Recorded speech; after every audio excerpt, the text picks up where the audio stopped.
Convencidos, mis hermanos, de que no hay lugar más alto que estar a los pies del Señor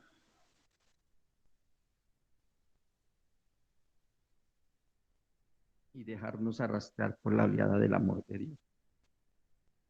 Gloria a Dios.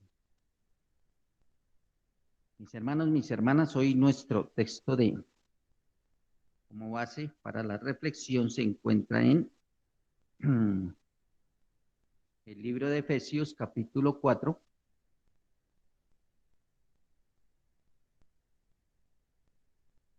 Efesios 4,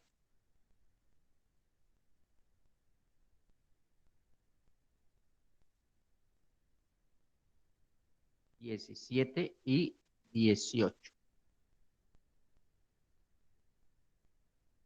Dice en la versión está actualizada, Reina Valera contemporánea. Pero esto quiero decirles en el nombre del Señor. Y en esto quiero insistir. No vivan ya como la gente sin Dios que vive de acuerdo a su mente vacía. Esa gente tiene el entendimiento entenebrecido por causa de la ignorancia que hay en ellos y por la dureza del corazón. Viven ajenos de la vida que proviene de Dios. En las otras versiones dice, esto quiero, no. Esto digo, pues, y afirmo juntamente con el Señor, que ustedes ya no anden así como andan también los gentiles, en la vanidad de su mente. Amén. Que viven en la vanidad de su mente. Oremos. Muchas gracias, Señor, por tu palabra, por este requerimiento que el apóstol le hizo a estos hermanos efesios y que hoy, Señor, seguramente también nos hace a nosotros. Ayúdanos, Señor, para pensar que esta palabra sí tiene que ver con nosotros y permítenos reflexionar acerca de ella en este día, Señor. Por favor, ayúdanos y permite que tu Santo Espíritu sea obrando en cada una de nuestras vidas, conforme a lo que tú conoces de cada uno de nuestros corazones y también al propósito colectivo que como iglesia, Señor, has propuesto para nuestras vidas en Cristo Jesús. Amén. Amén. Pueden tomar asiento, mis hermanos. Si yo les dijera a ustedes y les preguntara, ¿viven ustedes vanamente? Tal vez la primera reacción es que como cristianos digamos que no. Algunos otros tal vez haya algún tipo de reconocimiento que en cierta manera vivimos vanamente, ¿verdad? Y quiero que reflexionemos acerca de eso. Dice que es un requerimiento, ¿no? En esta versión dice, pero quiero decirles en el nombre del Señor y en esto quiero insistir, que no vivan ya con gente que tiene su mente vacía o como dice en la otra versión, su mente vana, ¿verdad? En la vanidad de su mente. Esto lo que está diciendo es que ya no lo sigan haciendo, ¿sí? Recordemos que está hablándole de todas maneras a creyentes, ¿no? A cristianos de Éfeso. Entonces dice que ya no vivan ya, es decir, que no lo sigan haciendo, que no sigan viviendo la vida de esa manera. Dice que esto, si uno lo hace, es similar a las otras personas que no tienen un conocimiento de Dios. ¿En qué sentido? En que el entendimiento está nublado en cuanto a lo sustancial. ¿Por qué? Porque el corazón se ha endurecido y es consecuencia de andar en la vanidad de la mente. Es decir, la vanidad de la mente trae endurecimiento del corazón hacia las cosas de Dios. Y creo que nunca habíamos hablado, por lo menos desde acá, de la vanidad, ¿no? De lo vano. Claro, lo vamos a mirar desde el contexto bíblico. Cuando nosotros hablamos de vanidad, normalmente nos vienen a la mente, ¿qué cosas? Cosas materiales, pero en general, digamos, eh, aquello que es exagerado, ¿sí? Exagerado en su pulcritud, exagerado en sus joyas, exagerado en ciertos comportamientos, ¿cierto? Y decimos que esa persona es muy vanidosa, ¿cierto? Pero miremoslo desde el contexto bíblico. Aquí ya lo traducen como su mente vacía. Y es que algo vano es algo vacío, algo carente de sentido, algo que no trae un verdadero provecho. Y por lo tanto, la vanidad conduce a un alejamiento de Dios. ¿Sí? Hay muchos contextos en los cuales, especialmente el libro de Eclesiastés, es el que trae más palabras acerca de la vanidad. Acudamos a una de ellas. Leamos Eclesiastés capítulo 1, versículos 1 y 2, para nosotros mirar qué es vano en la Biblia, ¿no? Según la Biblia, digamos. Dice el libro de Eclesiastés, palabras del predicador hijo de David, rey de Jerusalén. Vanidad de vanidades, vanidad de vanidades. Todo es vanidad. Y empieza a hacer una disertación en los primeros 11 versículos acerca del trabajo, ¿no? Acerca de lo que sucede generación tras generación y cómo ese acontecer de las cosas, de las generaciones que van y generaciones que vienen, no cambian sustancialmente lo que pasa en el mundo.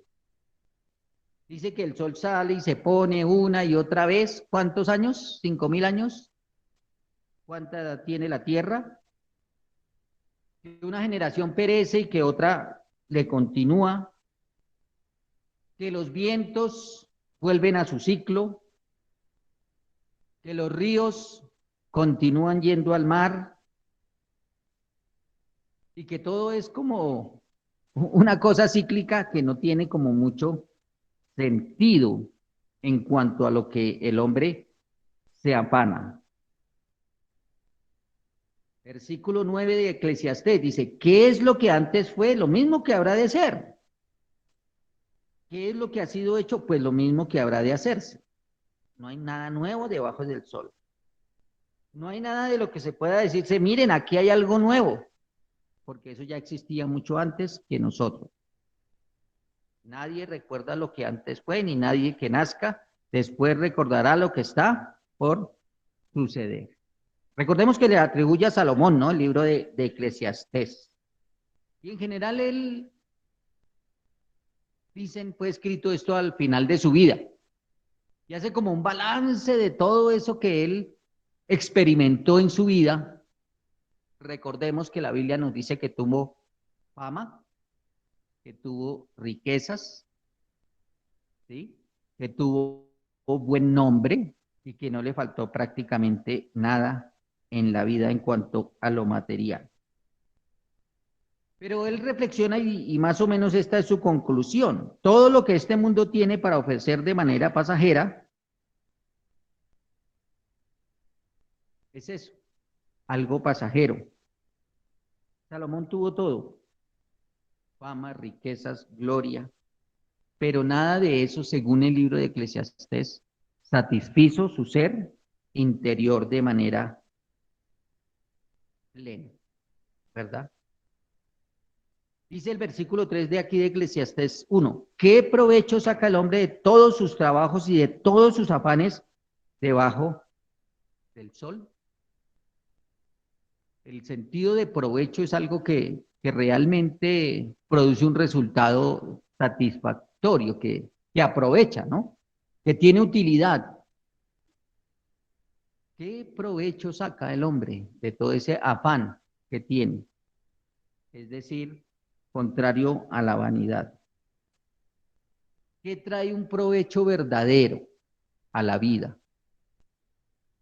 Todo eso de alguna manera sacamos provecho, ¿no?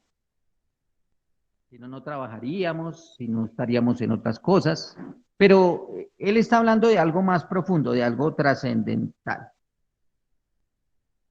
Entonces, lo primero que podemos observar allí es que el mismo Salomón reconoce que todo lo que este mundo ofrece de manera pasajera, pues es vano, porque va a perecer, porque no va a ser para siempre, porque todo esto va a dejar de ser, sea porque partamos nosotros de esta vida, o sea porque el Señor venga y cambie todas estas cosas.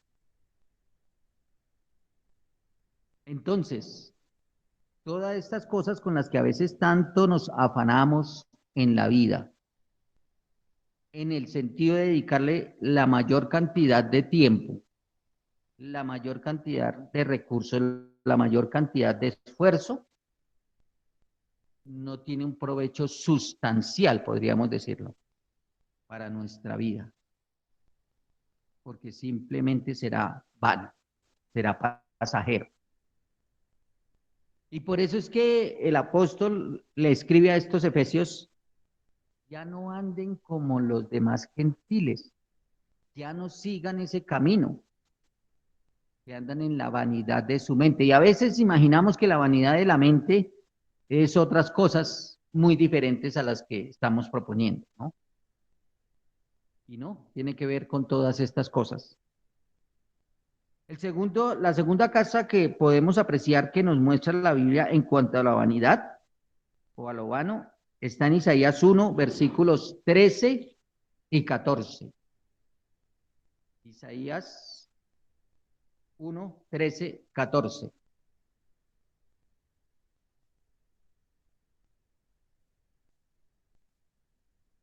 Isaías 1, 13 y 14 nos dice: no me traigan más ofrendas vanas o inútiles. El incienso me repugna, no soporto la ninguna nueva, ni el día de reposo, ni las reuniones que convocan. Sus fiestas solemnes son inicuas. Mi alma aborrece sus lunas nuevas y sus fiestas solemnes son para mí una carga insoportable. Todo esto que está mencionando el profeta hace parte de el ritual del culto que se ofrecía a él, ¿no? Tanto de una manera continua como en esos días especiales. Y miren ese llamado, ¿no? No me traigan más ofrendas vanas o inútiles. Todo eso que están haciendo, todos esos rituales, todas esas cosas que me ofrecen, tanto, digamos, a diario, como cada 8 días, los días de reposo, como en los días especiales, como en esas fiestas solemnes, son, dice el Señor, inicuas. No le agradaban a Dios. ¿Por qué? Por lo que dice Rosaura, porque eran unas cuestiones rituales, unas cuestiones simplemente exteriores. Cuando dice que sus ofrendas son vanas o inútiles, es que no producen ningún efecto, ¿sí? Ni en el que las está ofreciendo, ni en Dios que las recibe. Entonces, ¿qué es vano para el Señor? Un culto ritual sin sustancia verdadera, sin algo que realmente vaya detrás de eso. Y a veces pensamos que lo importante es cumplir con ciertos requisitos que el Señor da, ¿cierto? O exige, ¿sí? En todos los sentidos de la vida. Sigue disertando allí el profeta o trayendo el mensaje de Dios, y en el versículo 17 dice: y aprendan a hacer lo bueno, busquen la justicia, reprendan a los opresores, hagan justicia a los huérfanos y defiendan los derechos de las viudas.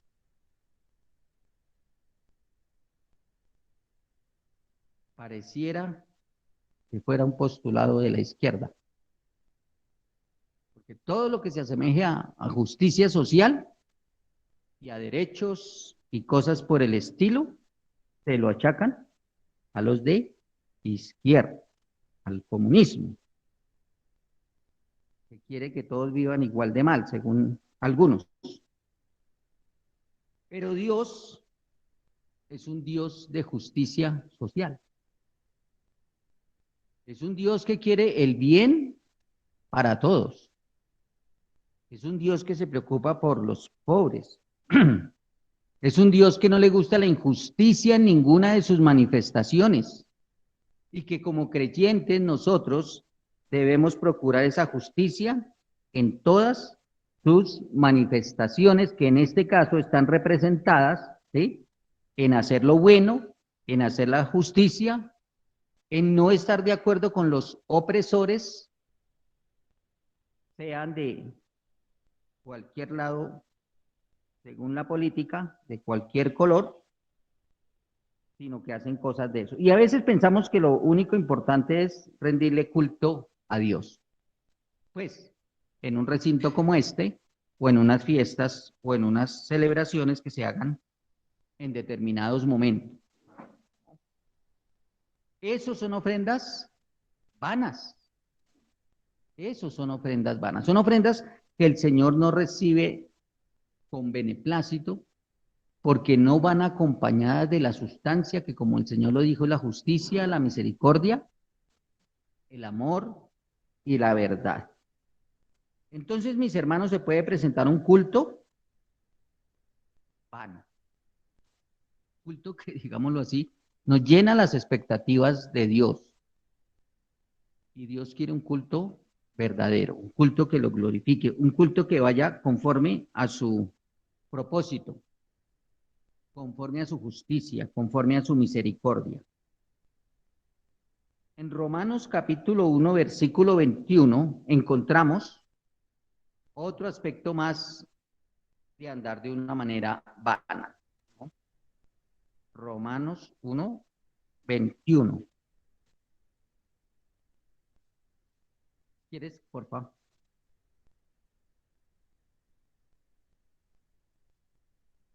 Pues, habiendo conocido a Dios, no le glorificaron como a Dios, ni le dieron gracias, sino que se envanecieron en sus razonamientos y su necio corazón fue entenebrecido. ¿Sé qué? Envanecieron en sus razonamientos, ¿sí?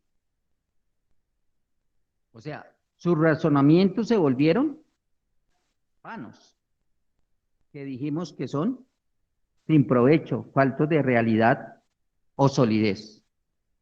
¿Por qué? Porque no se glorifica a Dios como lo que Él es, como Dios.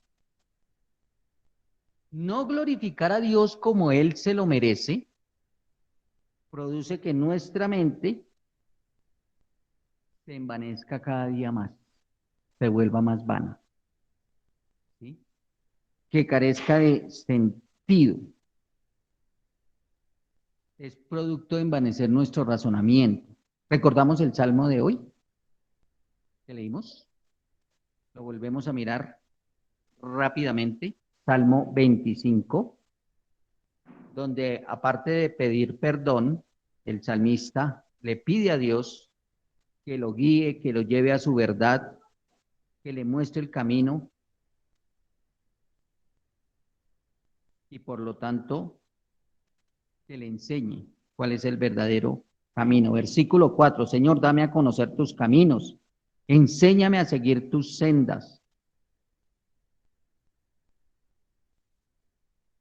Versículo 8, el Señor es bueno y recto, por eso enseña a los pecadores el camino.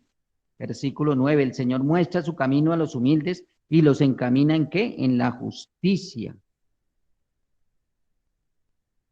Y sigue pidiendo él que en todo momento sea Dios en el lugar que le corresponde.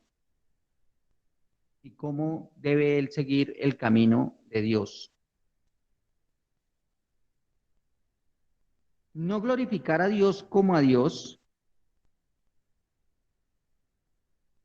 es pensar que estamos bien espiritualmente cuando no buscamos a Dios de la forma de vida.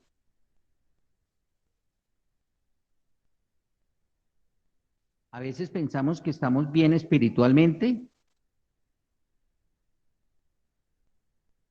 pero no hacemos las cosas que Dios nos dice que nos ayudan a crecer en ese crecimiento espiritual, como lo vimos esta mañana. No se ora adecuadamente, con suficiente tiempo, con suficiente fervor. No se lee la palabra para indagar en ella, para meditar en ella. Creemos que portarnos éticamente bien es buscar a Dios. Simplemente no hacer cosas malas, ¿no? No robamos, no le hacemos mal al prójimo, hacemos lo que es correcto en nuestro trabajo, y todo eso ya estamos suficientemente bien espiritualmente. Pero recordemos que lo que nos está diciendo allí Romanos es, porque no le dimos a Dios su gloria como Él se merece, como Él se merece. Ustedes saben que en el mundo diplomático hay protocolos, ¿no? Con los reyes, con los presidentes, con los... ¿Y qué pasa cuando se violan esos protocolos? Normalmente las personas son expulsadas. No pueden estar allí, ¿no? A no ser que él, el que lo tiene, la autoridad, pueda decir, no, tranquilos, como a veces ha sucedido con el Papa, por ejemplo, cuando se le acercan los niños o cosas por ese estilo, ¿sí? Pero normalmente cuando se violan los protocolos, eh, hay represalias o hay cosas que hay que hacer. Pero con Dios a veces pensamos que violamos los protocolos de no glorificarle como Él se merece y no pasa nada, no pasa nada. Dios conoce, Dios sabe. Y Él me justifica todo lo que yo no hago correctamente, todo lo que es vano. Mis hermanos, la idea es no vivir en la vanidad de nuestra mente, como lo dice allí Efesios 4:17. Hay que combatir, pues, la vanidad de la mente, ¿no? Y mucho más, pues, la vanidad que conocemos, esos egos, esas cosas. La verdad, yo pienso que hay que cambiar. Por eso él dice la vanidad de la mente, ¿no? La forma como se piensa y en qué se pone todo ese pensamiento a diario y qué se hace con esos pensamientos que nos llevan a acciones todos los días. Esto está duro, digo yo, el mundo, porque ayer estaba con propósito, con motivo de la Feria del Libro, estaban entrevistando a un autor de esos que escriben libros de autoayuda, ¿no? Y lo que pude mirar y pude observar es que él está dando una nueva perspectiva del amor, digámoslo así. Que hasta cierto punto, pues yo le hallo una razón, pero en otro no. Y estaba hablando de que ahora no se le debe decir a la mujer o al esposo que es su vida, ¿no? Que no puede vivir sin él, sin ella, cosas de ese estilo. Porque no se debe depender de nadie, porque uno debe ser autosuficiente. Y en ese sentido, ¿para qué unimos nuestra vida con otra persona? Para seguir siendo yo solito sin que pueda decir sí te necesito para alguna cosa, sin que pueda haber una entrega hacia la otra persona, que porque eso es dependencia, sin que se pueda manifestar el amor de verdad, hasta, como lo dice la Biblia, de una manera sacrificial. Entonces, fíjense cómo va cambiando el concepto del amor y de otras cosas en el mundo, ¿sí? Y sí, nos unimos, yo no sé para qué, pero nos unimos. Pero no hay el concepto bíblico de lo que es el amor y de lo que es eso. Y eso es andar en la vanidad de la mente, ¿no? Son personas que venden muchísimos libros y que la gente acoge esas ideas y empieza a practicarlas y vemos el mundo cómo va. Tengo la oportunidad por mi trabajo secular de estar en muchos hogares y hay unas cosas que a uno le aterran, nomás escuchando conversaciones, por ejemplo, de los muchachos. En cuántas disoluciones están, en cuántas aberraciones están. Y para ellos eso es normalito. Eso es lo que se está usando, eso es lo que se está viendo, eso es lo que se hace. Eso es lo que les da inclusión en grupos y cosas por el estilo. Hermanos, no vivamos en la vanidad de la mente, en lo que no produce provecho. Vivamos en lo que realmente produce provecho para nuestras vidas. Y aquí la escritura nos da algunas pautas, que he sacado 3, que nos permiten combatir esa vanidad de la mente. La primera que vamos a citar la encontramos en Mateo 16:26.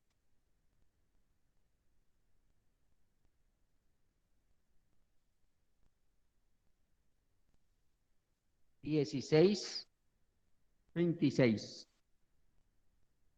Porque ¿de qué le sirve a uno ganarse todo el mundo si pierde su alma? ¿O qué puede dar uno a cambio de su alma? Una pregunta que hizo el Señor, ¿no? Con motivo del pesar que sintió el apóstol Pedro ante el anuncio que él iba a ser sacrificado allí, que iba a morir. Y a lo cual el apóstol le invita a que de buena manera, pues, en su humanidad, a que eso no le puede acontecer a su maestro. No entendía el propósito ni el mensaje del Señor. Por eso el versículo 24 dice que el Señor le dijo a sus discípulos, si alguno quiere seguirme, niéguese a sí mismo, tome su cruz y sígame, porque todo el que quiera salvar su vida la perderá, y todo el que pierda su vida por causa de mí la hallará, porque de qué le sirve a uno ganarse todo el mundo si pierde su alma. Aquí lo interesante, mis hermanos, es que no está hablando simplemente de la vida después de la muerte. Está hablando de toda una manera de vivir. Y por eso él dice, tome su cruz como un camino trazado. Aquí la idea es que a costa de la propia integridad del alma, que está relacionada con Dios, se gane lo que el mundo le ofrece. Y por lo tanto se echa a perder la vida. ¿Sí me hago entender? Normalmente, ¿qué ofrece el mundo? Fama, riquezas, éxito, ciertas cosas, prestigio, ¿no? Pero ¿qué gana el hombre con ganarse todas esas cosas del mundo si está echando a perder? Esa es la idea, ¿no? En esta vida, en la vida terrenal, si está echando a perder su alma. Claro, pero no solamente después de morir, sino en esta propia vida, está echando a perder su alma, está echando a perder su vida, su razón de ser, su esencia. Por eso esta alabanza que hoy interpretamos, no hay lugar más alto que estar a los pies de Cristo. Debe ser una convicción de nosotros como creyentes. Porque a veces sí nos dejamos llevar por la vanidad de la mente y pensamos que los lugares altos son esos, los del éxito, los de la fama, los del reconocimiento.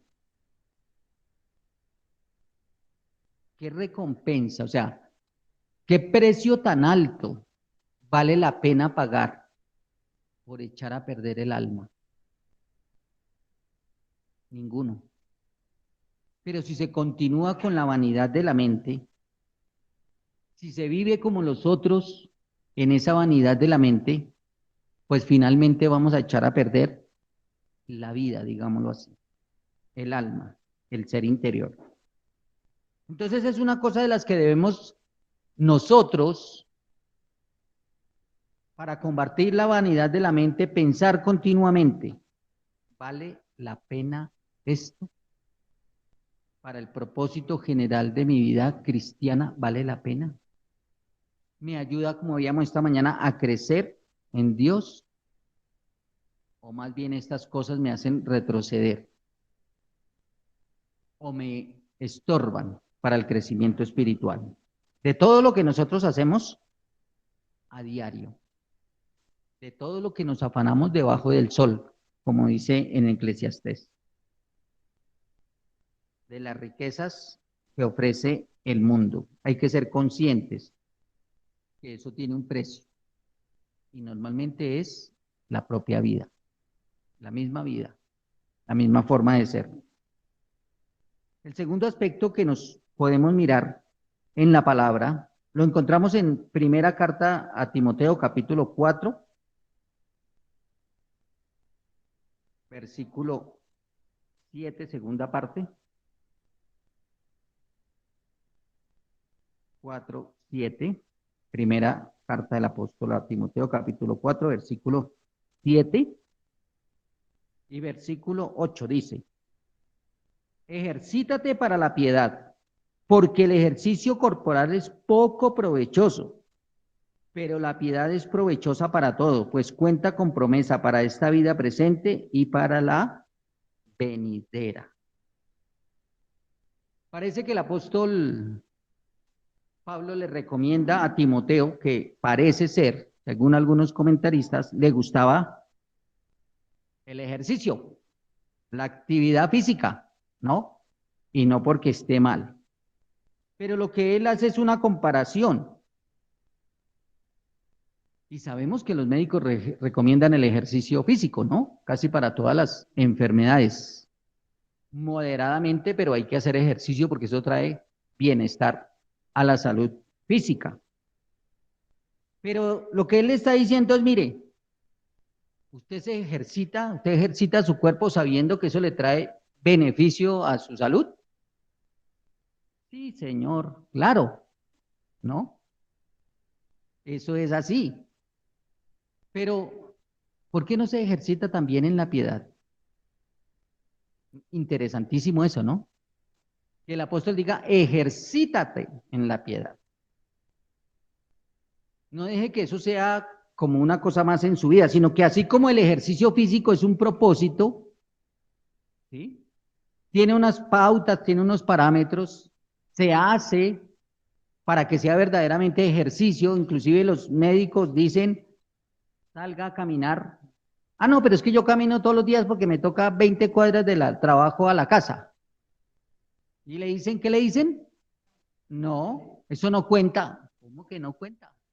No cuenta, porque usted no está como concentrado en el ejercicio, ¿cierto? No se puede engañar a la mente. Entonces aquí es eso, ¿no? Ejercítate para la piedad. Porque si comparamos los beneficios de ejercitar la piedad con los beneficios del ejercicio físico, realmente el ejercicio físico es poco provechoso. En cambio, la piedad sirve para todo. Tremendo eso, ¿no? No sé a cuánto les guste aquí el ejercicio físico y lo procuren hacer. ¿Sí? Tampoco, entonces no les sirve el ejemplo. Pero es así. Nosotros necesitamos ejercitar la piedad. Y a propósito, ¿qué es la piedad? No la Córdoba que está de moda, sino la piedad de la cual nos habla la Biblia.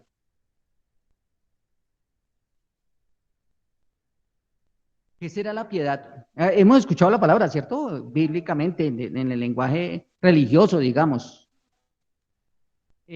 tiene que ver con compasión en un sentido, ser piadoso con otro, tener misericordia, tener compasión, pero como a lo que está recomendando el apóstol. ¿Sí? Esta persona es muy piadosa, decimos, ¿cierto?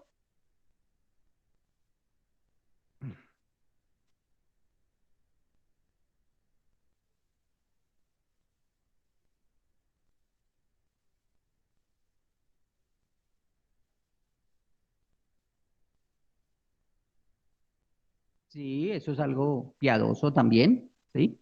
Pero es más como una consecuencia. Sí. Definición.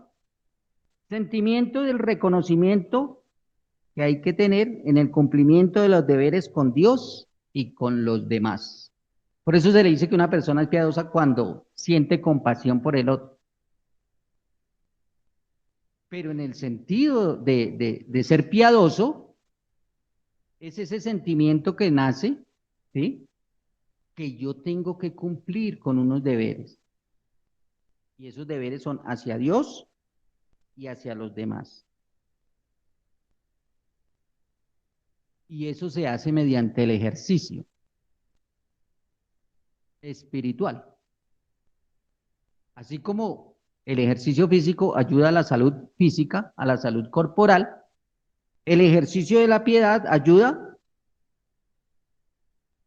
a nuestra transformación de mente, de espíritu. ¿Qué es ejercitarse para la piedad? Insistimos, orar. ¿Qué es ejercitarse para la piedad? Leer la escritura y meditarla. ¿Qué es ejercitarse para la piedad? Obedecer lo que voy aprendiendo. ¿Qué es ejercitarse para la piedad? Adquirir una responsabilidad concreta con respecto al Evangelio. Asumir responsabilidades. ¿Sí? Yo asumo una responsabilidad con mi cuerpo cuando hago ejercicio. No lo someto más allá de lo que puedo, lo que me recomiendan, si es que tengo limitaciones. No me puedo creer aquí que puedo alzar 200 kilos, ¿no? En unas pesas, sino que tengo que hacer lo que es adecuado, ¿sí? Porque soy responsable con mi propio cuerpo. Pero igual sucede con la piedad, ¿sí? Tengo que ser responsable y asumir un ejercicio, o sea, fijémonos que el ejercicio no es algo que yo hago, el verdadero ejercicio, pues, no es algo que yo hago por allá una vez en 100 años o una vez al año y creo que ya hice el ejercicio, ¿sí? Y ese día, pues camino todo el día en vez de caminar todos los días lo debido. Eso no se considera como ejercicio. Es algo continuo, ¿no? Es algo que yo hago repetitivamente. Por lo tanto, todas estas otras prácticas de la piedad también tienen que ser continuas, cotidianas. Mi responsabilidad comienza en la misma casa. Mi responsabilidad de piedad comienza en la misma casa, con los que tengo a mi alrededor, en el trato, en invitarlos a estar en comunión con Dios, en motivarlos a seguir a Dios, en asumir una responsabilidad aún se ha perdido. Cuando yo comencé en el Evangelio, se hablaba mucho del altar familiar, que es hacer la reunión de hogar y entre sí mismos mirar la palabra, enseñarla sobre todo si hay niños pequeños, todo este tipo de cosas, ¿sí? Para que esto se lleve a cabo. Ejercítate para la piedad, para que no tengamos una mente vana, para que cambiemos ese modo de pensar, es necesario ejercitarnos en la piedad, como se lo recomendó el apóstol a Timoteo. Recordemos, la piedad es provechosa para todo, para nuestra vida presente y no solamente al momento de morir, sino también, no solamente al momento de morir, no para la otra vida, sino también para esta vida, ¿no? Cumplimiento de los deberes con Dios y los deberes cristianos en general. Eso lo vemos en el curso de bautismo normalmente, ¿no? No solamente tenemos derechos, tenemos deberes. Casi siempre nos gusta reclamar nuestros derechos, pero poco responder con nuestros deberes. Tenemos como cristianos deberes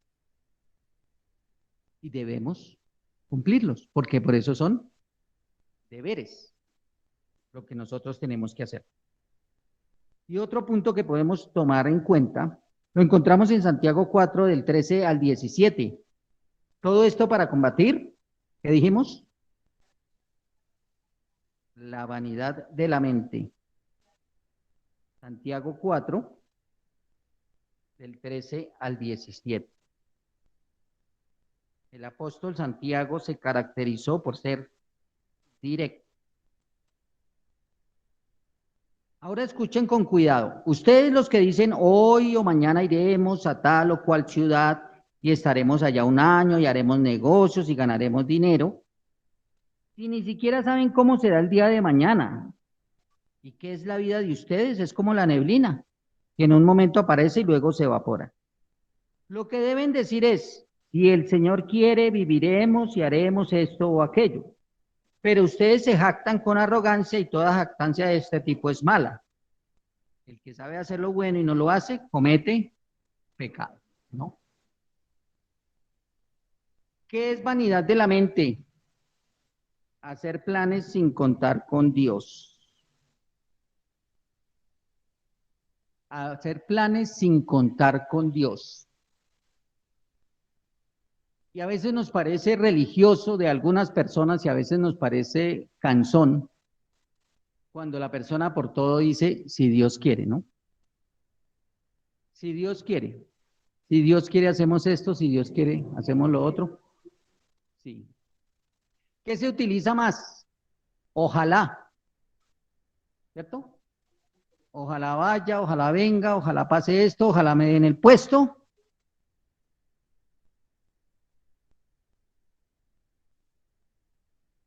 Para allá voy, para allá voy. Ojalá es si Alá quiere. Es una palabra del árabe que se trajo a nuestra colación. Entonces, en vez de decir nosotros, si Dios quiere, estamos diciendo, si Alá quisiera. Entonces somos medio musulmanes.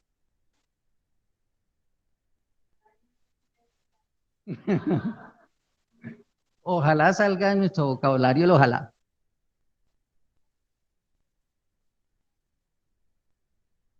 Claro, claro.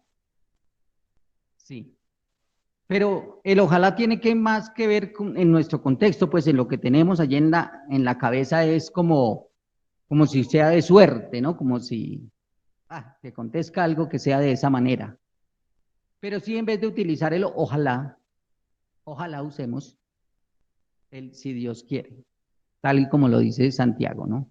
Pero es que eso nos hace conscientes de nuestra dependencia de Dios. Para quitar nuestra vanidad de la mente, debemos siempre tener presente a Dios en todas las cosas que queramos hacer. Y no estemos diciendo ojalá, sino si Dios quiere. Si Dios quiere. Si es su voluntad. Eso nos hace conscientes que somos absolutamente dependientes de Dios. Ojalá no se nos olvide.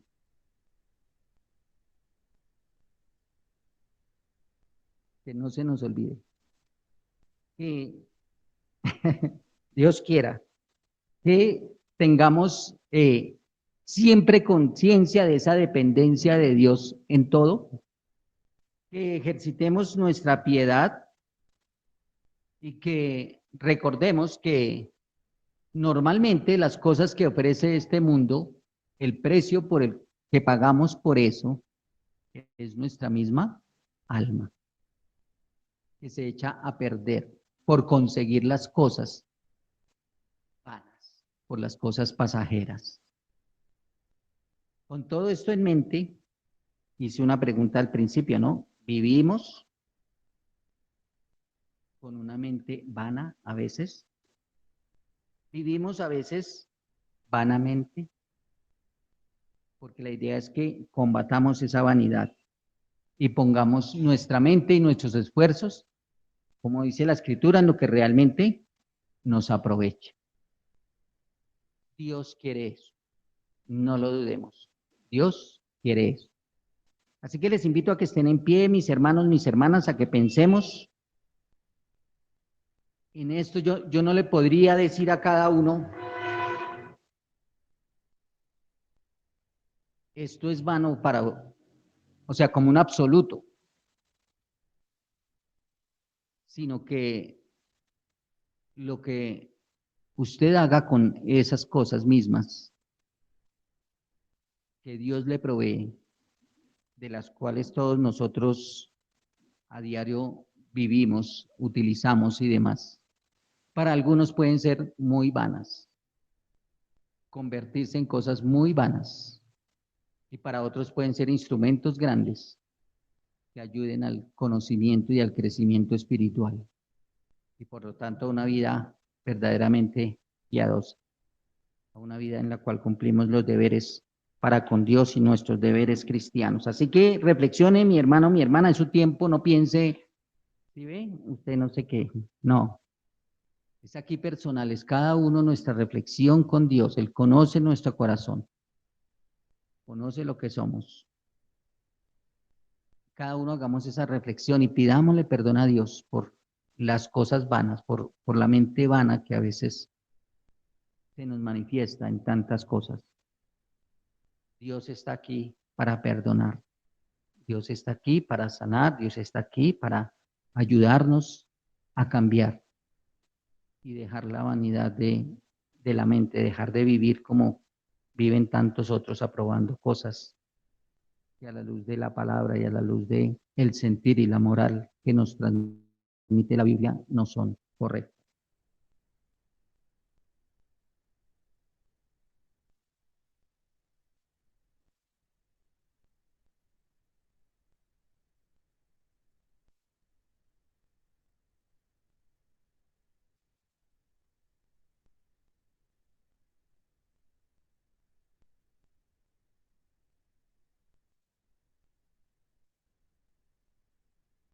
Señor, muchas gracias por recordarnos a través de esta carta que así como el apóstol exhortó a estos hermanos de Éfeso a no andar más en la vanidad de su mente como los demás que no te conocen y que tienen su entendimiento nublado con respecto a tus cosas.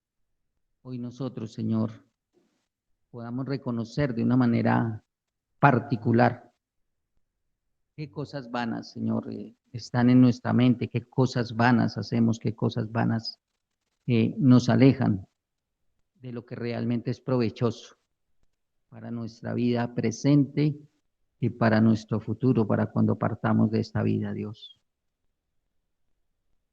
Ayúdanos, Señor, a tener siempre presente que debemos depender de ti en todo y contar con tu voluntad. Ayúdanos, Señor, a ejercitar la piedad para que cumplamos con nuestros deberes como creyentes, como cristianos, como hijos tuyos, Señor, no por una imposición o una obligación, sino con gozo, Señor, sabiendo que eso no deja de ser o no menoscaba, que son deberes que nosotros debemos cumplir para contigo y para con los demás, Señor.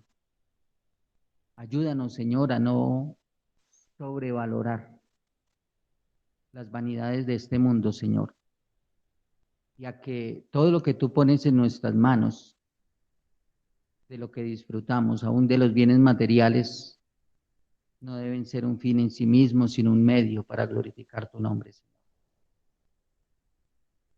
Ayúdanos, Señor, porque ciertamente este mundo nos contamina y es un poco complicado, Señor, dejarnos, mantenernos firmes, Señor, pero sabemos que con tu ayuda y tu voluntad y que con tu Espíritu, Señor, obrando en nosotros podemos sobreponernos, Señor. Gracias, Señor, porque de ahora en adelante queremos hacer de cada una de nuestras vidas y en cada una de nuestras vidas algo provechoso, que verdaderamente glorifique tu nombre, Señor, y sea provechoso para cada una de nuestras vidas. Muchas gracias, Señor, por tu compasión hacia nosotros, por tu bondad, por tu misericordia y porque tú nos fortaleces, Señor, para que lo logremos. Te bendecimos por ello, Señor, en Cristo Jesús. Amén. Amén, mis hermanos.